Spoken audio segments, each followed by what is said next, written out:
Estamos aqui no Olhar de Cinema, então, para nossa cobertura da Almanac 21, agora com o Antônio Gonçalves Júnior, que é um dos pais da criança aqui, diretor artístico, um dos fundadores do festival. Antônio, prazer falar contigo. Prazer, E obrigado pela prazer, presença. é um prazer estar aqui, inclusive, né? Eu já estive muitos anos atrás, na quarta e na quinta edição, e é muito bacana ver como o festival cresceu nos últimos anos, agora está na 15ª edição, então parabéns pelo... Obrigado. Você chegou a ver o festival quando era uma criancinha, agora ele já está aí com uma adolescente É verdade. e completando 15 anos. E eu queria fazer um primeiro lugar, assim, um passar a limpo dessa edição do festival. Porque a gente tá gravando aqui já no penúltimo dia do festival, muita coisa aconteceu. E uma coisa que me chamou muita atenção é a lotação das salas.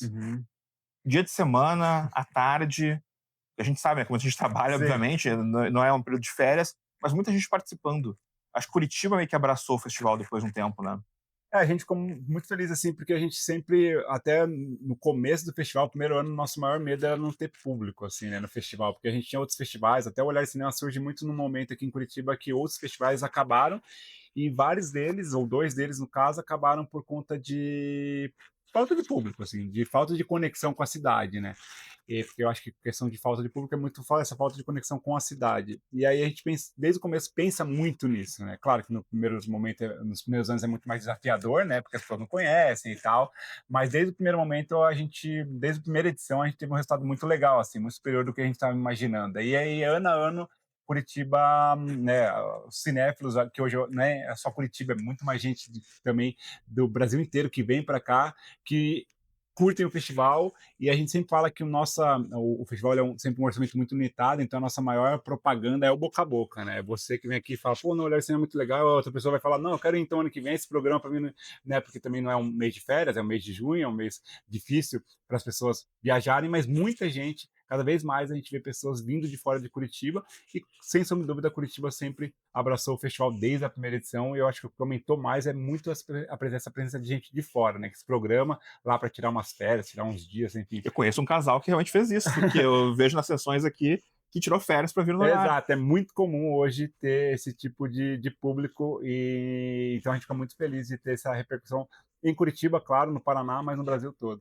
Pois é, e quando eu cheguei aqui, eu cheguei no dia 4, e dia 4 teve a sessão do Yellow Cake, à noite, ali, né, Na Ópera de na Arame. Ópera de Arame, e 1.500 pessoas no lugar, Exato. que é uma coisa que, olha, não é fácil de conseguir 1.500 pessoas. O Olhar de Cinema também, ele tem uma coisa interessante, que desde a primeira vez que eu vim aqui, eu já vi isso, uma programação e uma curadoria diferente também, né? Não um cinema tão óbvio. Então, colocar 1.500 pessoas numa sala de cinema para ver cinema brasileiro, para ver um cinema brasileiro ainda que se arrisca, eu acho que é uma baita propaganda de como é legal, né, o Exato, festival. e infelizmente só cabia 1.500, porque tinha mais gente, muito mais gente ainda querendo comprar, foi uma loucura no Instagram, a gente querendo comprar, reclamando que tinha acabado o ingresso, como assim, era 1.500 ingressos, não tem mais o que fazer, então a gente fica muito feliz, assim, realmente com esse retorno, porque também a Ópera de Arame, a gente foi há 4 anos que a gente começou a fazer a abertura na Ópera de Arame, e desde a primeira edição já lotou, aí a gente falou, aí no segundo ano a gente ficou com medo, falou, vamos fazer de novo, né, agora fez, né, uma vez, vamos fazer. Será que vai lotar? Lotou. Aí o ano passado lotou. Aí esse ano lotou. Então realmente Curitiba, as pessoas que gostam do Olhar de Cinema, que são fãs do Olhar de Cinema do Brasil e até gente de fora que vem para cá, abraçou o festival e realmente prestigia e gosta de estar presente. E também a gente pensa muito nessa experiência, né? A Ópera de Arame é um lugar que é uma experiência única, né? Eu acho que assim, você já deve ter participado de vários festivais, vários eventos, várias sessões aí que você assistiu, é uma experiência única, né? É um evento, é uma experiência. Então, aquele lugar, e para mim é muito especial, porque quando eu não sou de Curitiba, né? Eu mudei para Curitiba em 2006 fazer faculdade de cinema. E até agora estou quase 20 anos aqui. Mas desde quando eu cheguei, para mim é o meu lugar favorito, assim, de Curitiba. Que todo mundo que chega fala, eu quero ter uma horinha para conhecer algum lugar de Curitiba. Eu falo, conheça a Ópera de Arame, porque para mim é muito único aquele lugar, né, aquele espaço.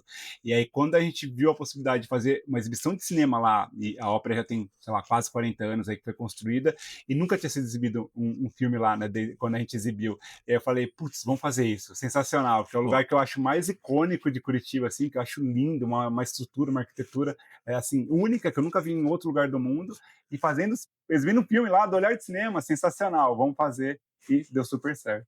E é muito legal, porque nas outras vezes que eu vim aqui ao festival, e eu vim a Curitiba outras vezes, eu nunca pude fazer turismo. Uhum. Então, por exemplo, eu não conhecia a Ópera de Arame e não conhecia o Museu Oscar Como Niemeyer.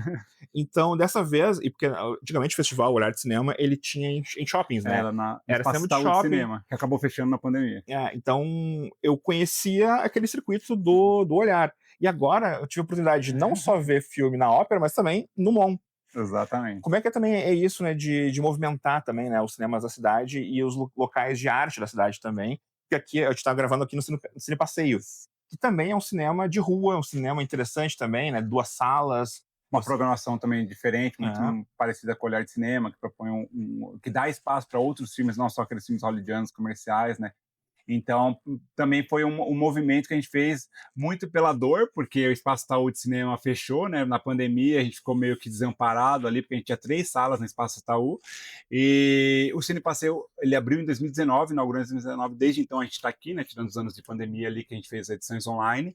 E sempre foi o coração do festival, assim, desde a primeira edição que a gente fez aqui. E aí, então, a gente ficou meio que órfão e pensando o que a gente faz. E o MON veio nessa ideia de também a gente ter uma sala de cinema, ter um controle da sala de cinema, a gente poder colocar um projetor que a gente confia, poder colocar um som 5.1 que a gente confia de qualidade, porque quer não, a gente acha, pô, tem várias redes grandes aqui em Curitiba, como qualquer capital do país, né? Mas redes de cinema, mas acaba que e você acha, nossa, aquela projeção lá é maravilhosa, e não é, muitas salas são totalmente descalibradas, projetor ruim, com lâmpada antiga, som 5.1 que é 3.6, porque tinha tudo desbalanceado, sim. todo ruim. Então a gente falou, pô, vamos então tentar montar essa sala, porque é um custo, né? É um investimento, é uma aposta nossa, e montamos um MON e deu super certo, assim, a gente teve um retorno muito legal, é um espaço incrível também da cidade, e junto com isso também veio o ano passado a reforma da Cinemateca, né? Que é um Sim. lugar que não sei se quando você viu, Sim. tinha na Cinemateca? Não tinha Não. ainda. Então, nos primeiros 2, 3 anos teve, que ainda quando tinha película e tal, a Uhum. gente exibiu lá. Depois ela ficou todos esses anos, até o ano passado, sem DCP. E aí impossibilitava a gente de exibir lá, né? Porque o festival exibe tudo em DCP.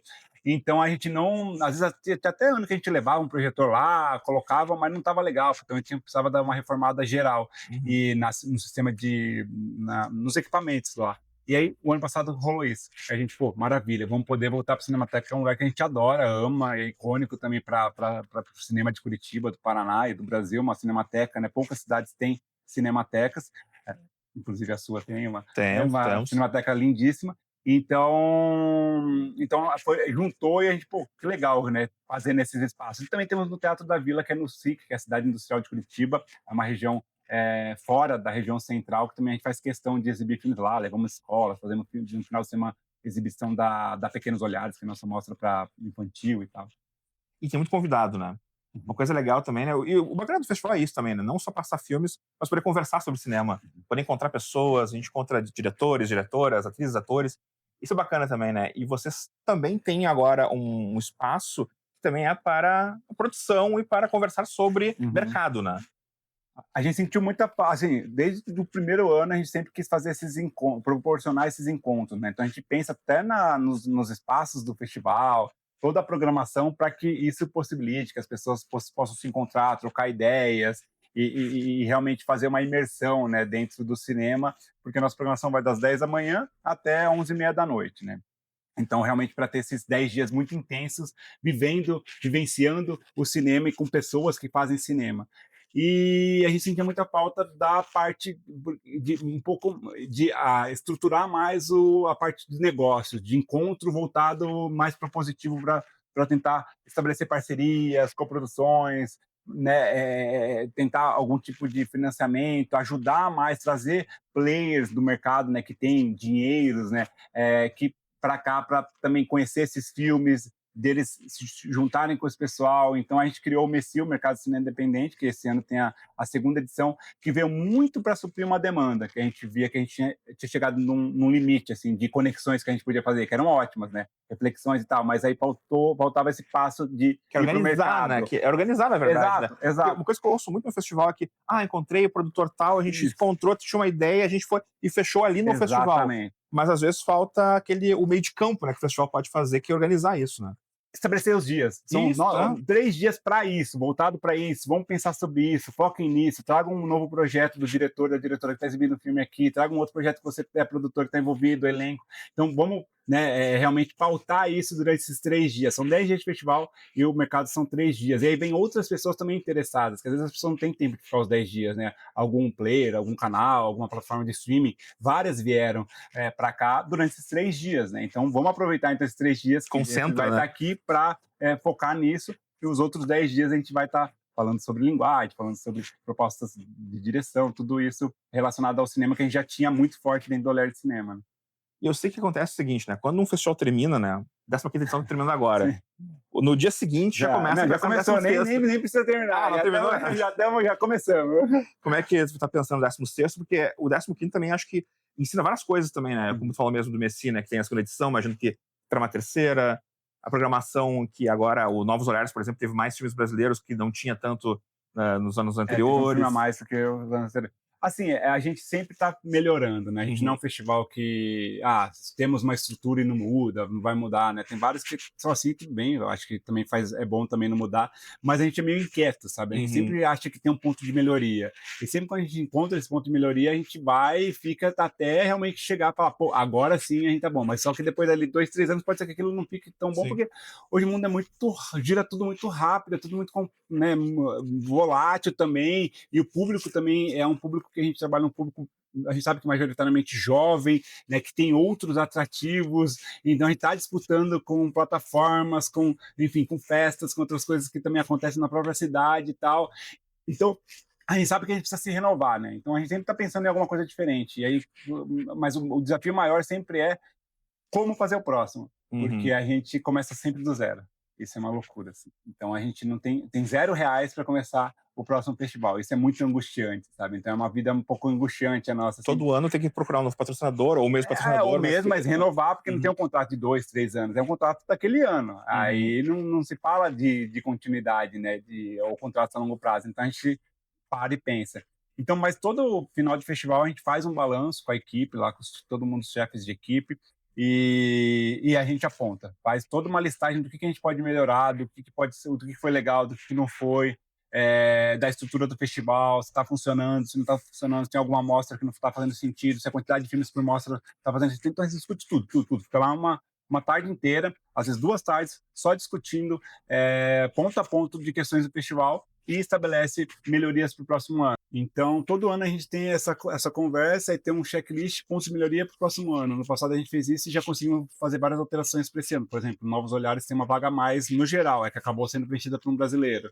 A Competitiva Internacional tem mais uma vaga no geral. A Olhares Clássicos tem mais 2 vagas no geral. Então, a gente reacomodou as mostras com base no que a gente sentiu do ano passado, no que a gente pegou do ano passado, de dados que a gente pegou do ano passado. A gente fez muitas melhorias no nosso site, no nosso aplicativo. O aplicativo é a muito questão bom. do resgate de ingresso, né, para credenciado, devolução, a questão dos horários também, a gente tem um gap maior entre um horário e outro. Então, são detalhes, sabe, mas interfere na experiência. E parece que é uma coisinha boba. A gente diminuiu meia hora ali, um intervalo entre um resgate e outro de ingresso para um tipo de credencial, muda a experiência da pessoa, sabe? Então tudo isso a gente ouve muito esses feedbacks e sempre propõe essas melhorias. Ou mesmo pensar a programação de uma forma que o espectador, o crítico, o jornalista, ou mesmo a equipe, consiga ver, por exemplo, um filme da mostra competitiva. Isso, também. Uma depois da outra. Exato. Então elas não tem conflito. Exato. Se tiver conflito no dia seguinte, a gente tem a reprise, que também a pessoa pode ser que perdeu, ou quer ver algum outro filme clássico, né, retrospectiva, consegue. Então tudo isso também é muito pensado, sabe? Até a Novos Olhares, que a gente coloca uma sessão que é junto, mas aí nessa reprise a gente sempre coloca separada, né? Então ela nunca vai bater com as competitivas, que são as 3 mostras competitivas, a brasileira, a internacional e a Novos Olhares. Então tudo isso a gente realmente pensa também a questão da programação, onde programa cada coisa, por quê, o horário, a gente até faz uma simulação, a pessoa pode pegar isso, então a pessoa que gosta desse tipo de filme também vai gostar desse, e vai gostar desse, então não vamos bater esses filmes, sabe, porque, ou não vamos colocar esses filmes no mesmo dia, porque não vai, é o mesmo público, parece que é o mesmo público, então tudo isso a gente pensa filme a filme, isso que é legal também do Olhar de Cinema, que a gente não, e até a gente chegou a ter mais filmes na programação, mas a gente chegou a ter assim, mais de 120 filmes, a gente falou, não é a quantidade de filmes que a gente acha legal, a gente reduziu para 80 e poucos filmes, porque a gente consegue olhar e cuidar de cada filme individualmente, sabe? E a gente consegue programar cada filme com muito cuidado, com muito carinho, e a gente viu quando chegou em 120 ali, meio que a coisa ficou embolada, se perdeu, virou um festival de um monte de quantidade e não de qualidade. A gente falou, não, a gente não quer a quantidade, a gente quer realmente manter essa qualidade e essa experiência do espectador, de todos os públicos, né? Da imprensa, do público cinéfilo, do público mais geral, assim, dos patrocinadores, enfim, todo mundo que compõe, todos os públicos que compõem o festival. Massa. Bom, Antônio, 16º festival, o que dá para dizer? A gente continua, a gente está muito feliz porque ano a ano é melhor. Então, nosso desafio sempre é fazer uma edição melhor, sabe? Então, a gente, por exemplo, esse ano teve 10 dias. A gente quer manter, a gente gostou muito de ter 10 dias, sabe? Não sabemos, tem questões orçamentárias e tal, mas foi muito bom ter começado numa quinta, acabado num sábado. Então, a gente quer melhorar. Com certeza, vem muito mais forte, porque essa edição foi muito legal, foi muito superior à anterior. E a nossa proposta sempre é de melhoria contínua, sabe? Sempre de fazer um festival melhor do que foi o anterior. O pessoal que está vendo aqui quer se programar para ano que vem. Junho, mais ou menos, junho, ainda? Sempre Junho? ali na primeira quinzena de junho é a nossa data. Só se tem algum grande evento, eu não sei também quando é a Copa do Mundo. Sei que tem Copa do Mundo do Brasil ano que vem, a feminina, né? Então, a gente tenta não bater direto com essas datas, mas a princípio é primeira quinzena de junho. Maravilha, então. Antônio, brigadão pelo bate-papo aqui. Obrigado pela vinda. Sucesso para a arte de cinema e longa vida ao festival. Brigadão, valeu. Valeu.